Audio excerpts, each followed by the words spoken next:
चलतु आज कथा आमर रथ आम जो रथ दौड़ी कथा कहले तार आरंभ केमती कौटू तैयारी होची एंड किपरि भाव से प्रोसेस जाउची ए प्रोसेस आपनकर स्टार्ट होते पाखापाखि 6 मास आगु 6 मास आगु आपनकर जदि मु कहिबी एठी वुमेन एसएचजी माने ही ए जिनस को बनैबारे हेल्प करंती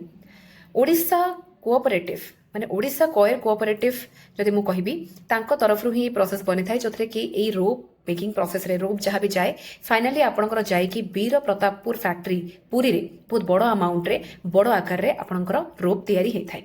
से दौड़ी तैयारी हैला प्रोसेस रे जोथरे कि आपण मानकर सेवा कहि परिबा हमें गोटे जो माने बनौचंती से माने पूरा कंप्लीट स्ट्रिक्ट वेजिटेरियन डाइट रहंती बिना प्याज रसुण खाई की एंड सेटा भी तांकर गोटे श्रद्धा दर्शाए से जिनस को डेडिकेटेडली करते तापर यही जो आपण रूप देखुंत यहाँ अक्रॉस ओडिशा जिते प्रकार जगन्नाथ मंदिर रोचे सबुटी प्रोवाइड कराए पाखापाखि 26 ରୁ 28 रोप एटा प्रोवाइड कराए रथयात्रा पाई तापर जदि मु स्पेसिफिक आपण रथ हिसाब रे कहिबी नंदीघोष रथ पाई आपणकर शंख चूड़ा देन बासुकी थाए आपणकर तालध्वज पाई आ आपणकर स्वर्ण चूड़ा थाए दर्प दलन पाई।